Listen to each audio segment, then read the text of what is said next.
going to call on someone who knows a lot more than you, which is not infrequent. Calvin, come on up to give us an introduction.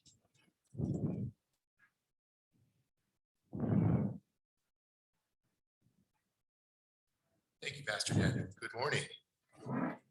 My name is Calvin Wolf, and I want to introduce you to my friend Edward Box III. Before I do, there's a couple of thoughts I'd like to share with you.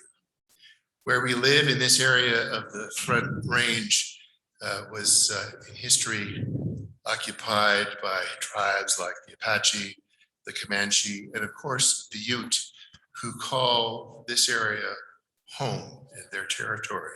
Now, the state of Colorado has recognized something like 47 tribes with a historical tie to the state of Colorado. So where we live thrived with native peoples and native cultures. And I say that to you about this territory, not to make anybody feel guilty. I know we're kind of sensitive about that these days. But what I want you to gather from that is an interest, and as you learned from Edward, an interest in learning more about the people who were here before us. These are rich and beautiful cultures and beautiful people worth knowing more.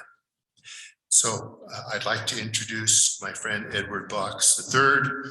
Among many of the other Ute cultural practices he's deeply involved in, he beads, and he has brought some of his beading ware. His regalia was all handmade by Edward personally.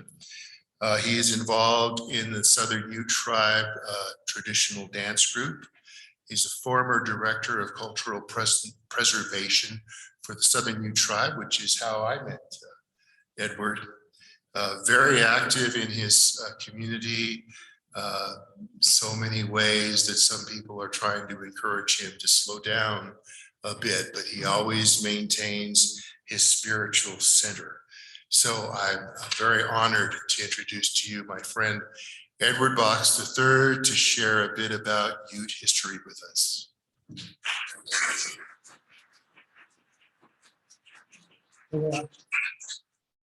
Mike, Nunania Edward Box III, Duayach Binikim Nu Binanuch.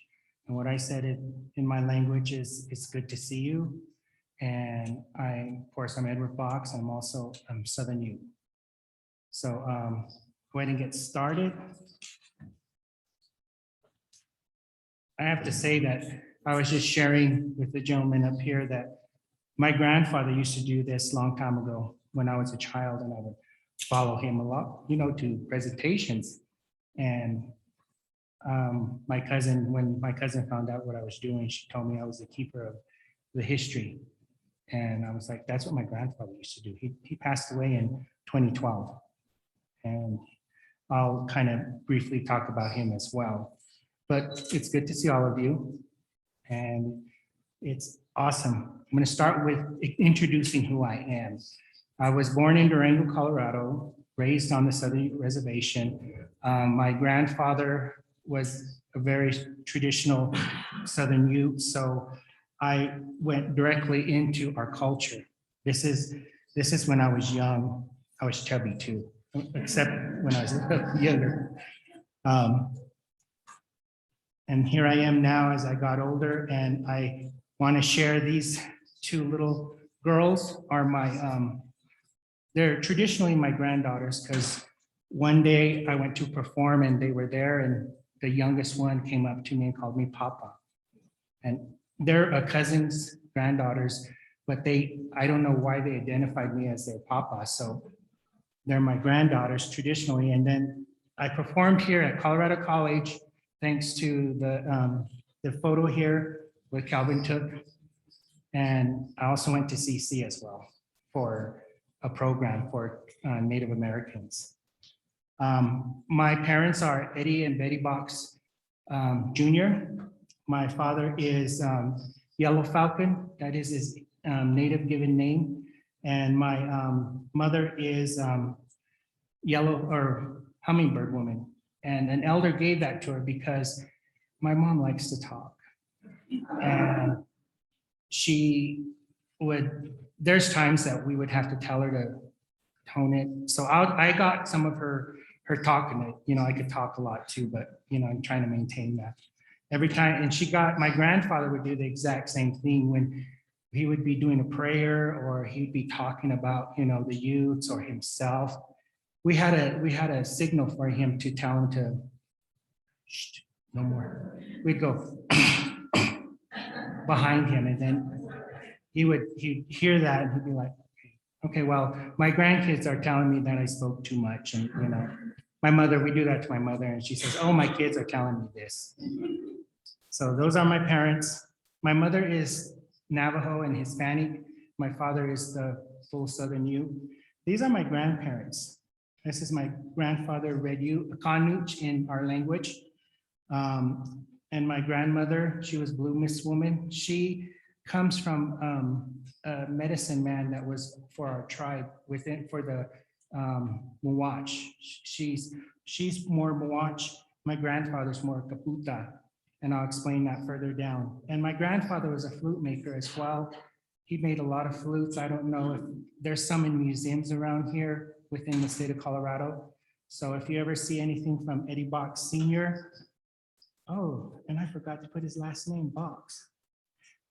My grandfather was, his lineage goes all the way back to Fort Bent, or Bent's Fort in La Junta.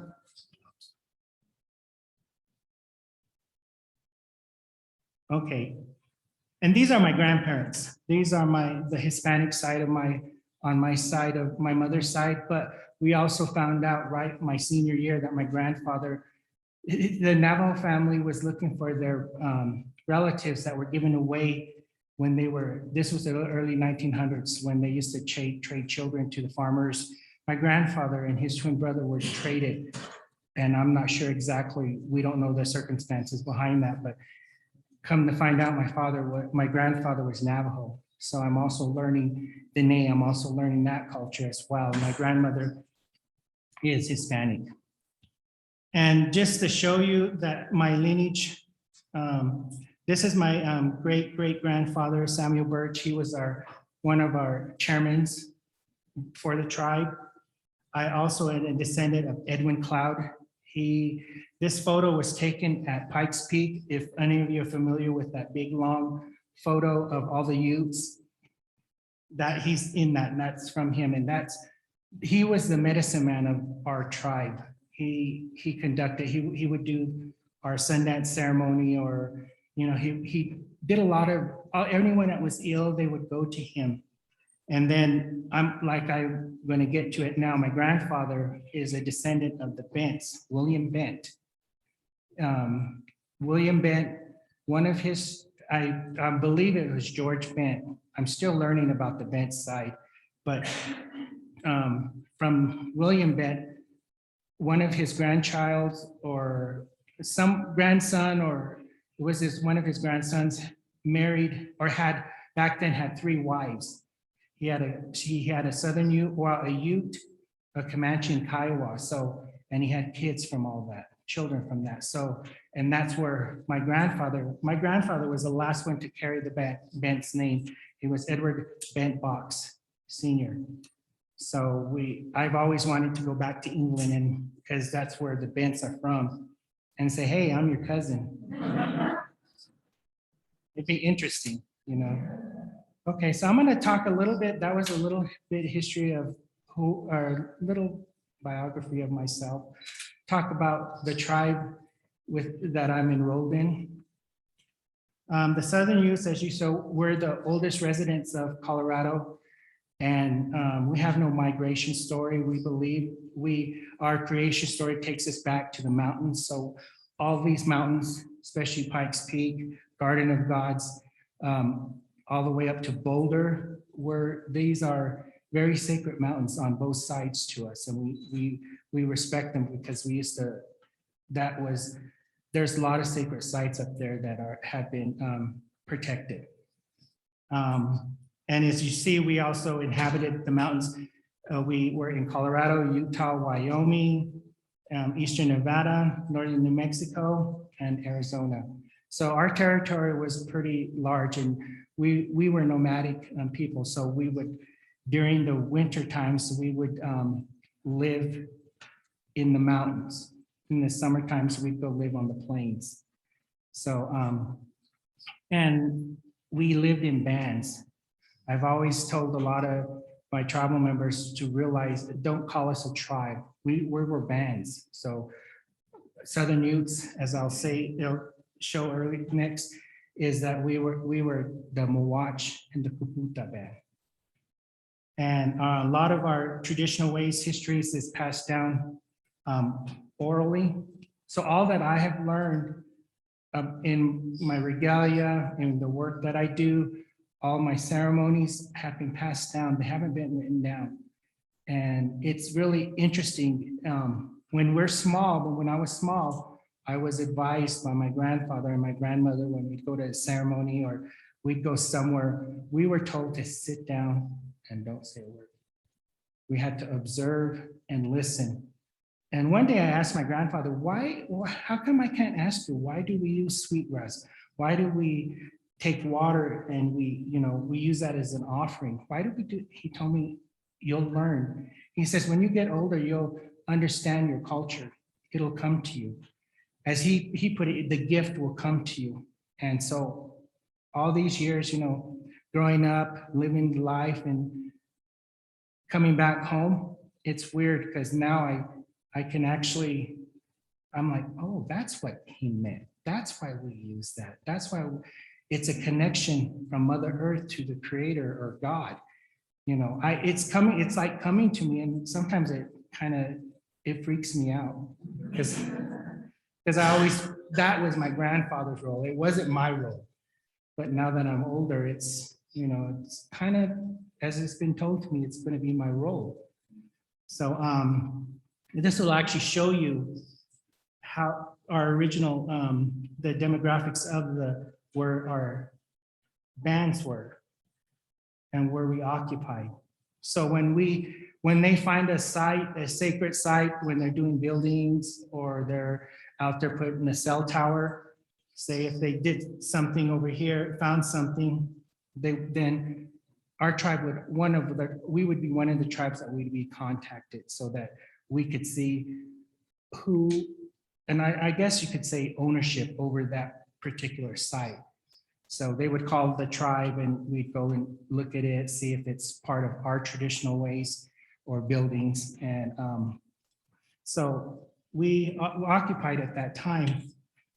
And this just shows you how it just narrowed it down to the reservation in 1973, and we're just in the small corner next to our sister tribe.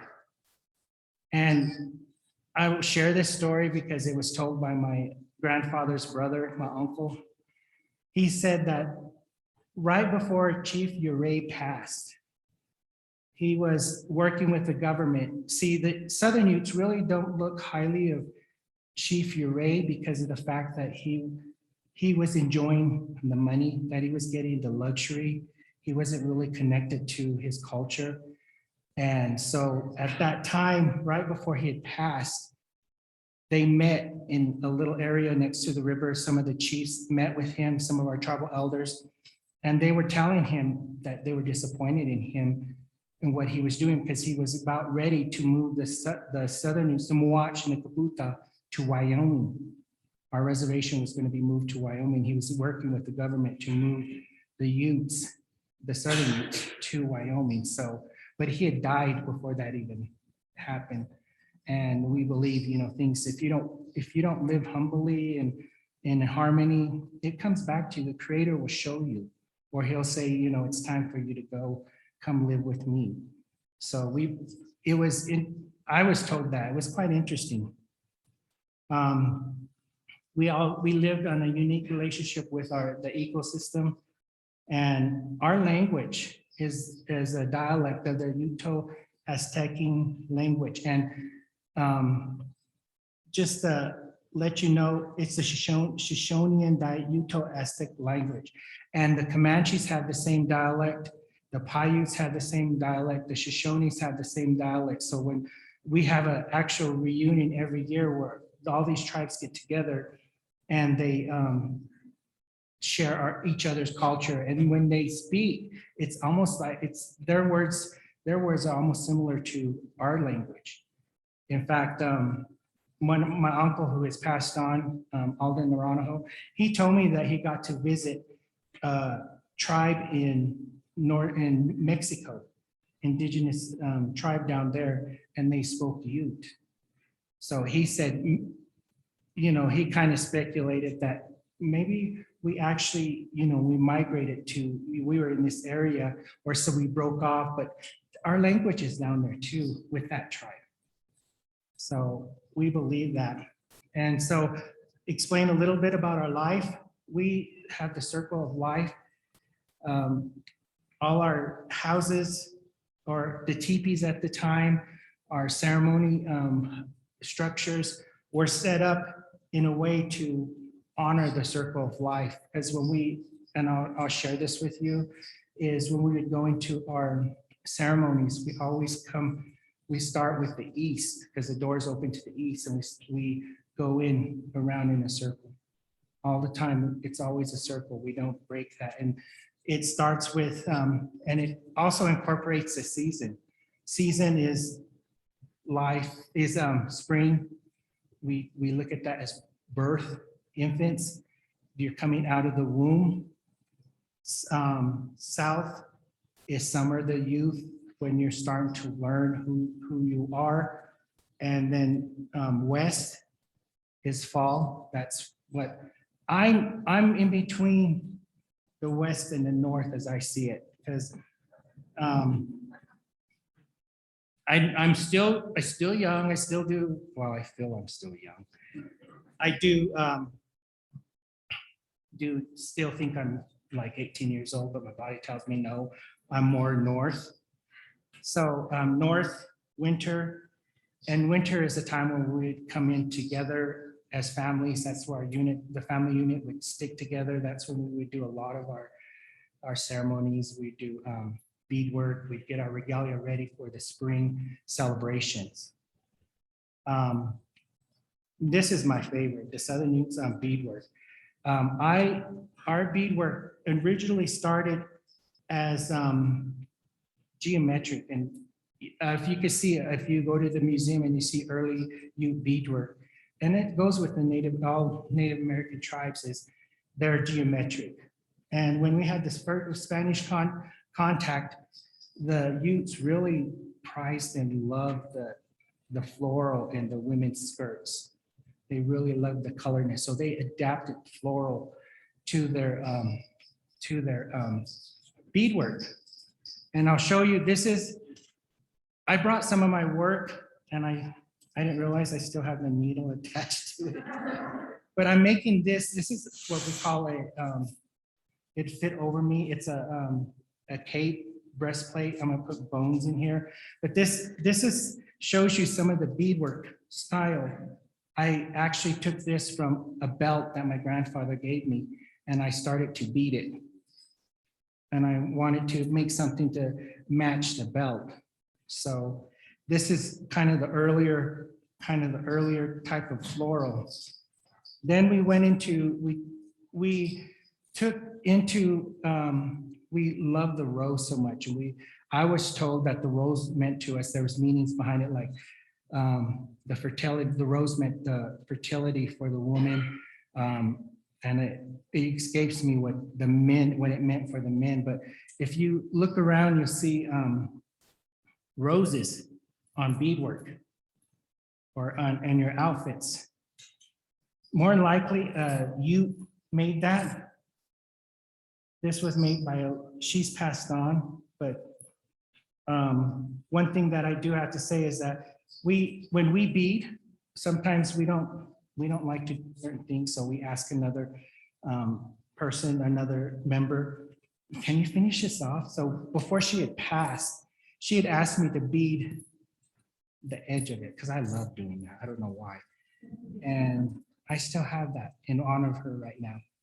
So we take a lot of our beadwork too, During the pandemic, there was called Beat Your State Challenge. So I had 2 weeks to beat in this challenge, and you had to beat your state that you lived in. Of course, I'm from Colorado, so I took that challenge and I beat it this. Took our flag, because I really admire our flag. And this particular, it means so much to me. It's not complete yet, but I'm sharing it because we use smoke high. It smelled, I love the way it smells. It also, when we put it in our regalia and we store it away and then we bring it out, that smell just resonates from your outfit. I have some artists put a very symbol. I know you probably won't be able to see it, but I put a gold X, which that's my signature. But what I'm doing to this, and I'm working with History Colorado, so it might be in the museum up there. The top part reflects a woman's style of breastplate. Females had breastplates as well. This is what a male breastplate would be like.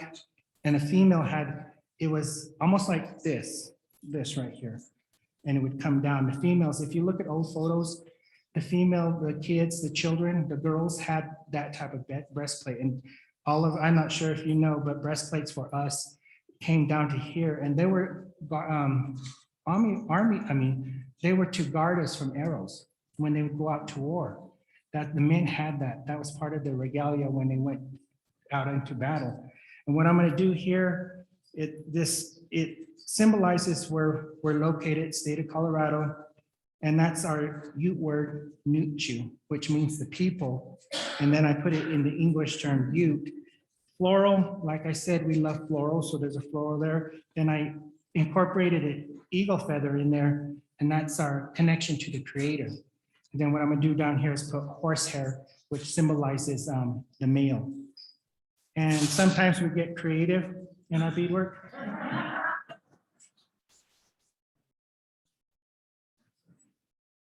And we make the reason why I won't wear these cuffs right now is because our bears on it. Bears are very sacred to us, and I'll tell a little bit about it. But this is a cuff that I made, and I try to do geometric design, old geometric Ute design on it. That's like a geometric. So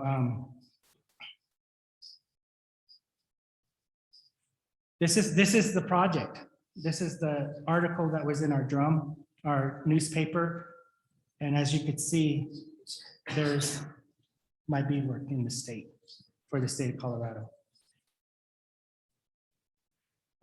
This was, like I mentioned earlier, we were bands. We weren't tribes. This were the original bands. And as you can see, some of these bands are gone. They actually, when they moved raw, some of them went into Paiute, some just kind of disappeared.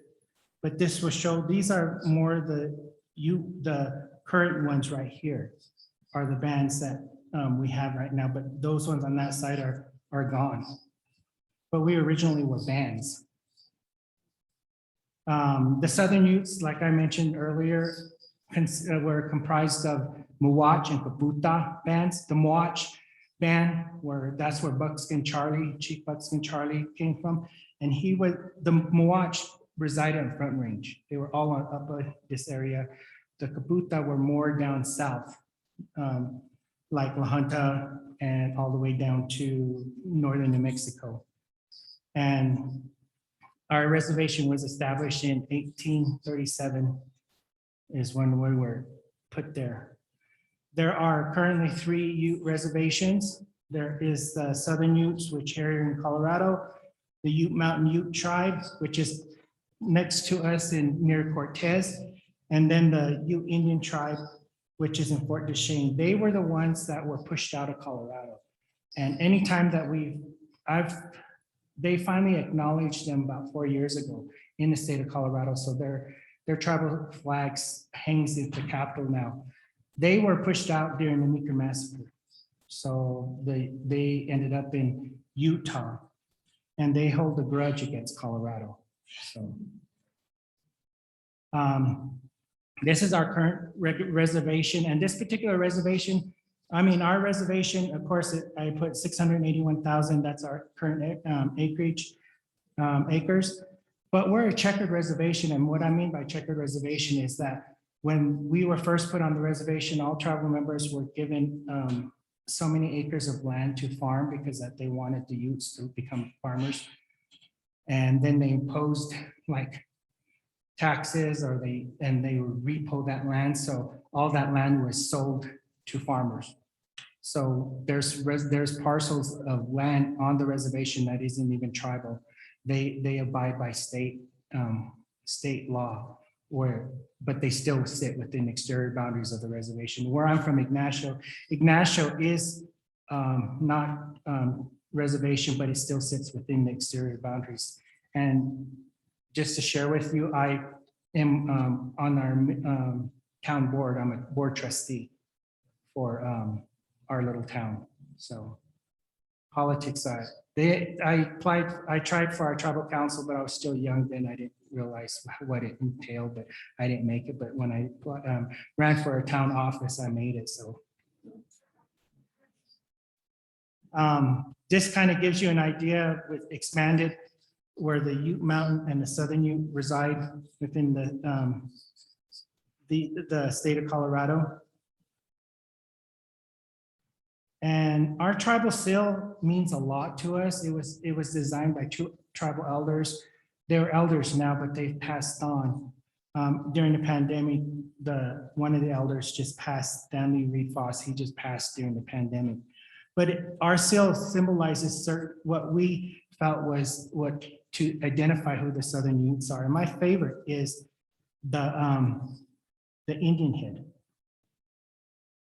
That represents, as it says here, it represents a tribe as a person, a very colorful man with its color red, yellow, black, blue, and white, representing the colors of nature. It contains the color of the rainbow as we see it. And as you can see, I beaded it and I put it on my top hat.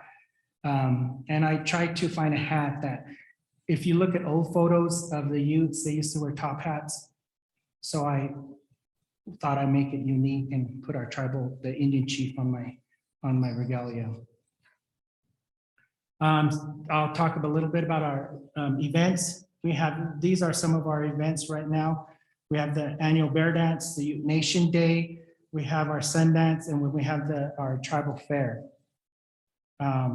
This is our bear dance, and it's a celebration for spring, and we welcome all now.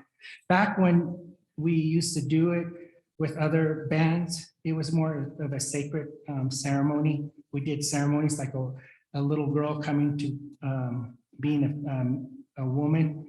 They would do a ceremony at our bear dance, or men coming to be a man, and also that it's a courting dance is what it is. And it happens at the end of Memorial. It's a celebration of spring, and the story came through us from the bear, a female bear. And if you ever visit our museum, it'll explain the story behind the bear dance. And I like this particular photo. They used it this year for our bear dance, because there's my grandfather, my grandmother. That's my uncle. And it's funny because back in the 70s, 60s and 70s, when, they had this slick back hair and short hair, when they did photos or they would go dancing, my dad even did it. They'd wear wigs. Those are wigs. All up here are wigs. So if you ever, I thought about it because, of course, I shaved my head. I thought maybe I should do that, Then here's my grandmother's aunts, and that's her cousin, and she's another tribal member. But they're set up in the bear dance kind of style for our celebration. It is one of the oldest known native dances, and we have sacred sites within Colorado that are protected right now of where they performed the bear dance. This particular picture was shot in Washington, D.C. at the Smithsonian. We performed bear dance over there for the museum. And just kind of talk a little bit about the bear dance. This is our corral. Like I said, everything is circular, like the circle of life. Down in this area is where the females sit. Down in this area, the males sit, and then the singers. We also do have cedar trees there. This is the female cedar tree, and that's the male cedar tree. And at the end of bear dance, we would offer our prayers for thanking the bear for allowing us to do the bear dance. And we take off some of our regalia and a scarf, a plume, feather plume, and we put it on there. Or tobacco, we'd put that on there just so that we were thankful and we wanted prayers to come with us on the outside. This is what we call the growler, and it makes a sound of what we say the bear.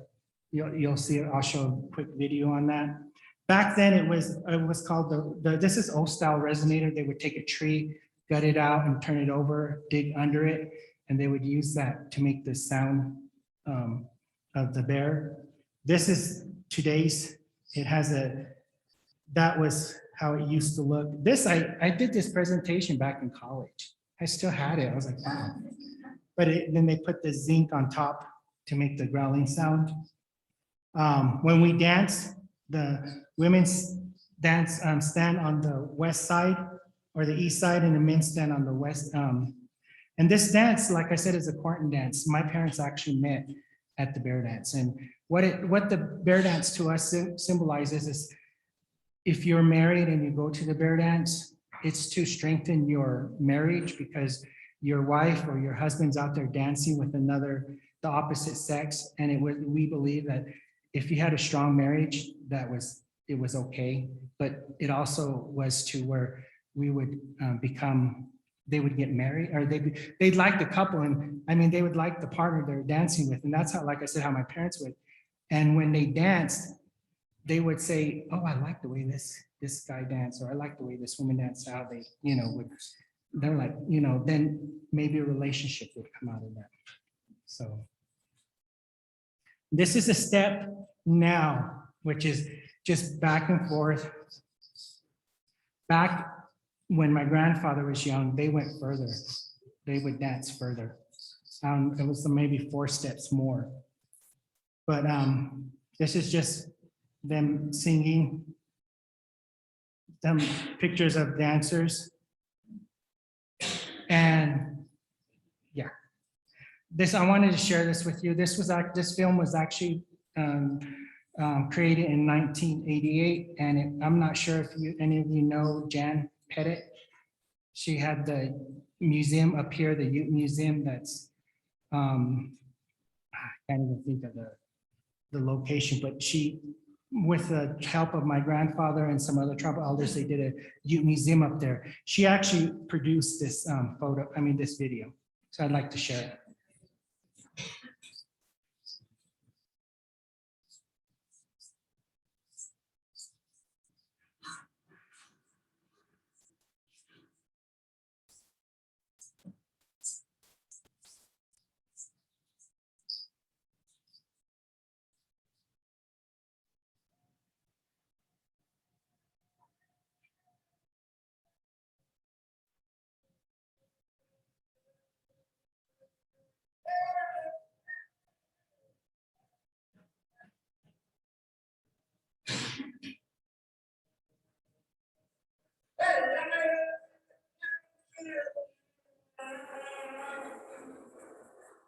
Today is a very special day for me.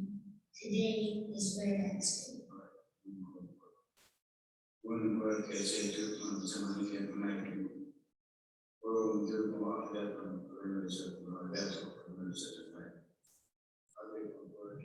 The Bear Dance opens when my grandfather, Eddie Bob Sr., blesses the grounds so that people have a good year and will just stand up and be strong.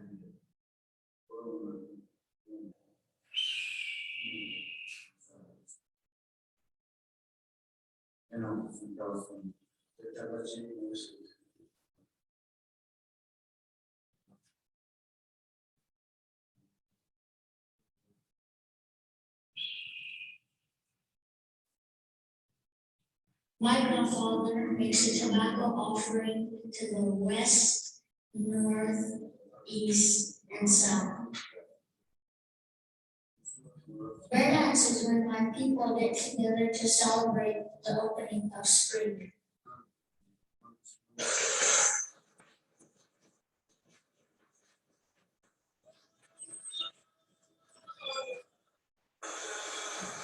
The bear dance is a lady's choice because the female bear had handed down to the people to honor the women of the tribe.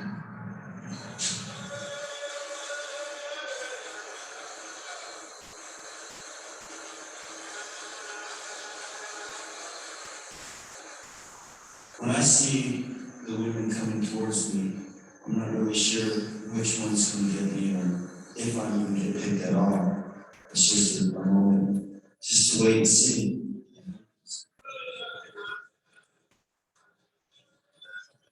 It doesn't matter who picks you. I have respect for any woman that cares to dance with me. It's really nice just to go out and dance.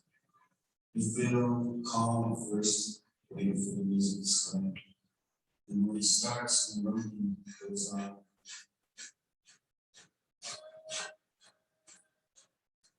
And then you wait for the woman to start dancing.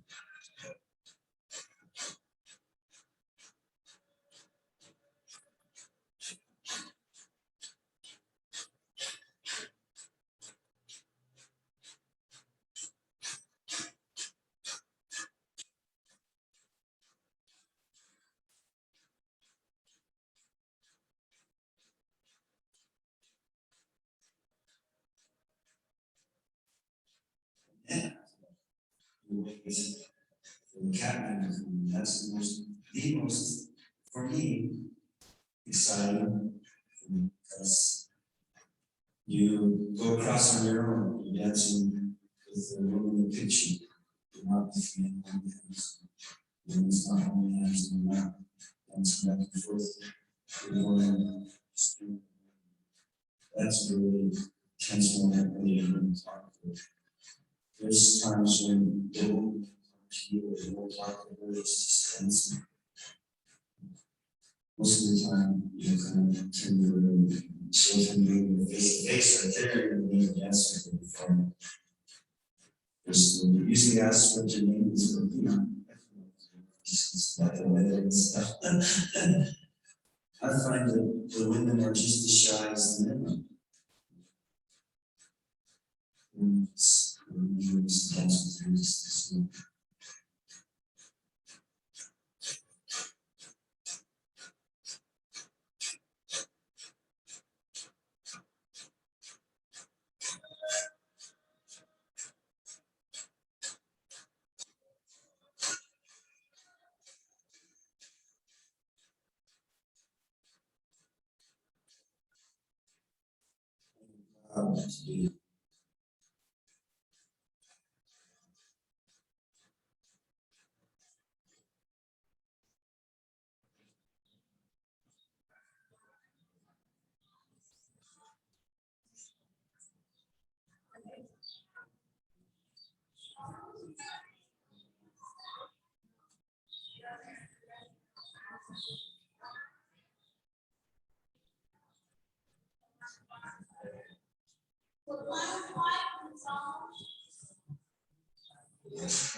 Well, the Indian people love and respect the bear because our legends say that Utes came from the bear, and we don't eat bear meat, and we respect the bear, and we have our bear dances because it's in the spring, because the bear has always come out in the spring. The bear is one of the powers that the Great Spirit has given us.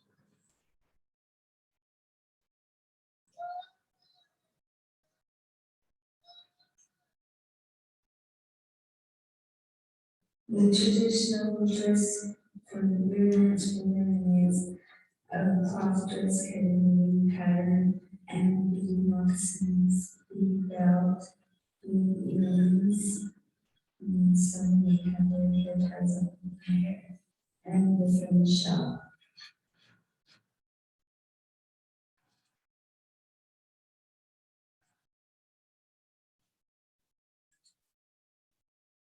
Yes, I make a new dress every year for the bear dance because flowers come out to bloom and there's rebirth everywhere, and that's what my new dress represents.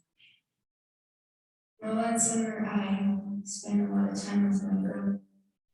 And she talked to me about, the relationships between a female and a male. And, the do's and the don'ts, you have your limits, he has his limits. You respect what he has to do, and he has to respect what you have to go through. There's many things that you have to respect in a person, especially when they're culturally active. The red earth paint was given to me by my grandfather, who passed away 7 years ago. Well, when I wear the red earth paint, I am representing the earth, Mother Earth, and the prayer of my grandfather, which comes in the paint. My moccasins, mean a lot to me because my relatives mean just my relatives in my moccasin.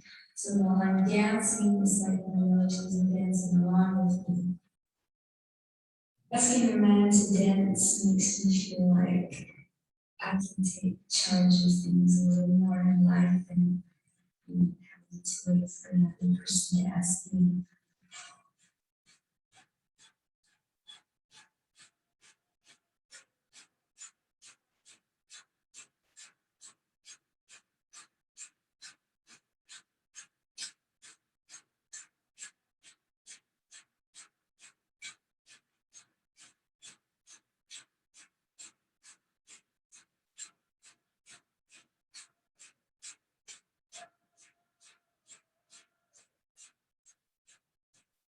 Let me find out which person is in sync with music, or you can tell by which people are in harmony with life. Because you get one person who's off beat, you know something's wrong there. But if you get a person who's right with the beat, and he knows you, he moves with your body, you both move together, there's something there that makes things easier. It symbolizes that, if you two people were to ever get together, that there would be something there. And there was one time for me, when there was a person in my family, very answered.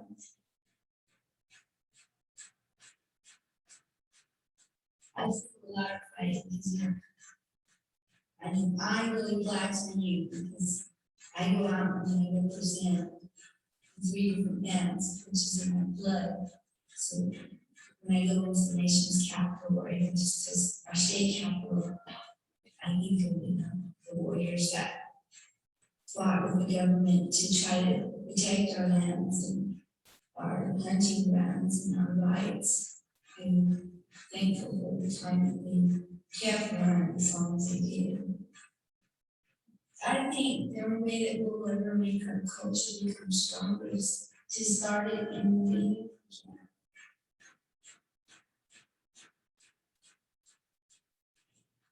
the older people, they said that not get jealous when your wife's dancing on your husband's dance. People trust each other, that they live long together, care for one another more. The red dance is fun because you dance and you just have a good time. It's kind of fun seeing who's gonna kick you. I am proud. I am proud.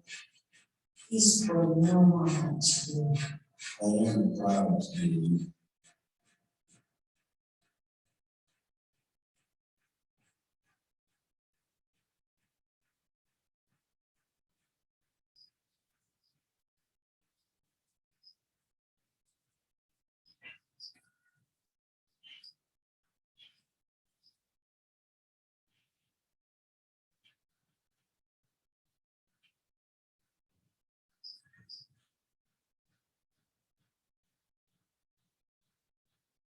Today is a very special day for me. Today is Bear Dance Day.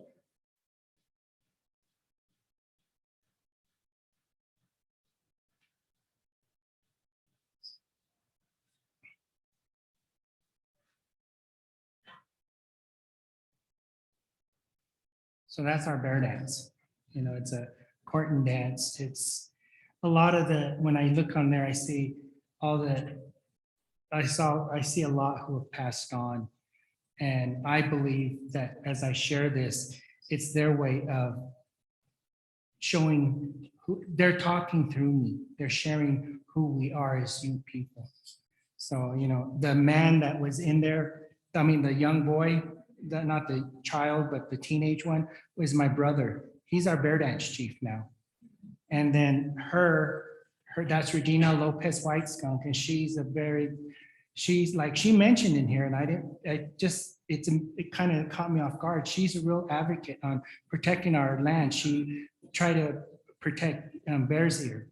So she was on the tribal council. She worked with the Capitol, you know, so what she said there, she was doing right now. So this is I don't know how much time I have left. Okay, so I'll hit fast forward.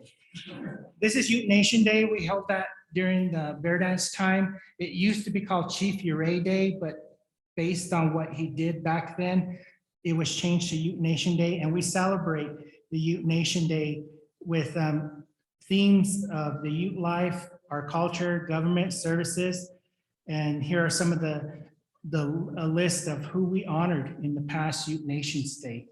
We actually did I organized in 2016 the Ute and Comanche Peace Treaty in 1977. That was the last treaty that was signed by all Ute tribes with the Comanches, because we had a 200-year war with the Comanches, and we brought peace back in 1977.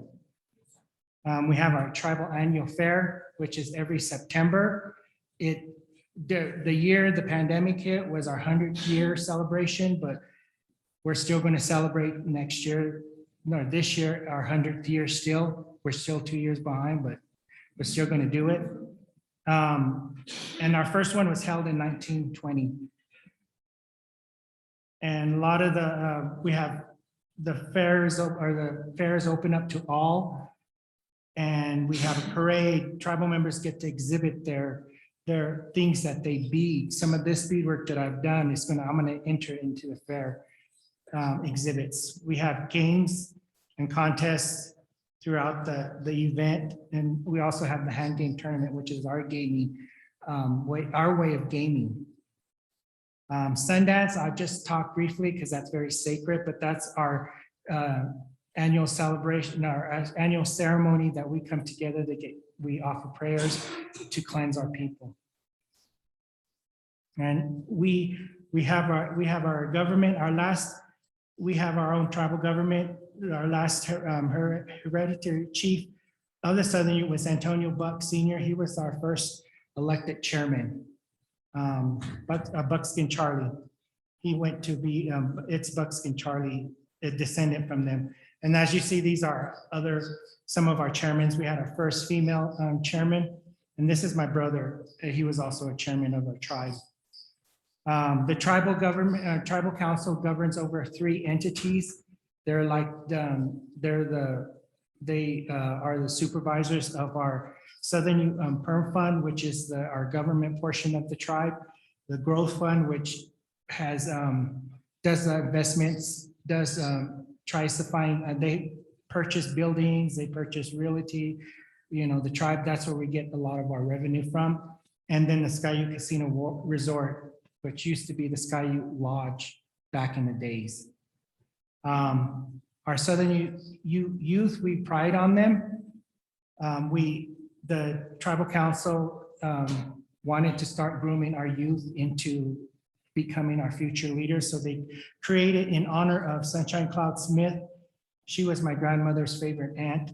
And it was the Sunshine Cloud Smith Youth Advisory Council. And this is where the young youth, it's like like it says, the leadership program for our youth.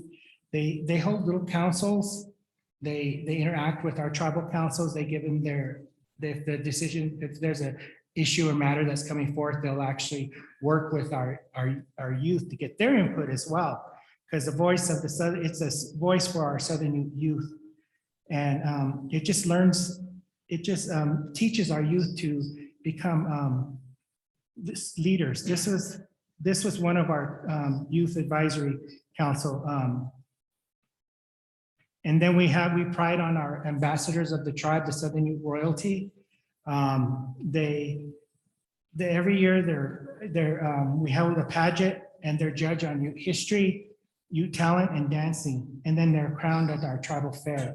So if any of you wanted to participate and come visit our little town during the fair, you'll get the honors of seeing our royalty crowned. And they're the ambassadors of our tribe. They travel with our tribal council and go. And this is another way of us grooming our youth in becoming future leaders.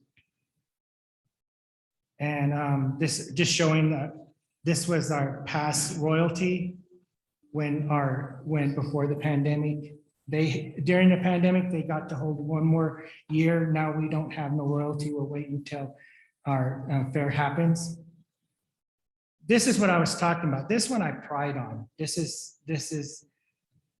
I was actually there. I can say this was history because I remember ABC, NBC, CBS were there. They had helicopters going around. It was big. It was big. This was basically the last treaty in the United States signed in history. But it happened in July. And it was, like I said, that Ute and Comanche signed a peace treaty to officially end the 200-year war between both of us. And at that time, God, I missed that too. God, spell check didn't catch it. But I actually, this particular poster, my uncle did the logo for it. He painted it. That's why it means so much to me as well. But it's, if you can look at the poster, is this warrior symbolizes Comanche.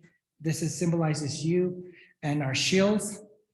What I carry means that's war. They used to take those out to battle in war, and they're coming together, hands over peace. So I actually beat it that for I beat this twice for my younger brother, and the other one's in the museum. So if you want to visit our area, it's in the museum. You'll be able to get to see it. But again, thank you very much, Dwayah. It was a pleasure.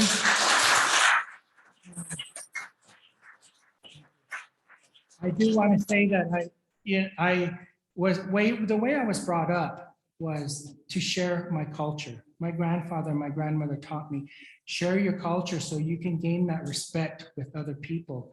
And all the history that has happened in the past, the wars, the boarding schools, the battles that our people went through were lessons that we had. They strengthened us to who we are right now. That's why I didn't, if you notice, I didn't talk about, let's say the Meeker Massacre or the Sands Creek, or my grandfather. They taught me those were things our people went to battle to make their lives better for who we are now.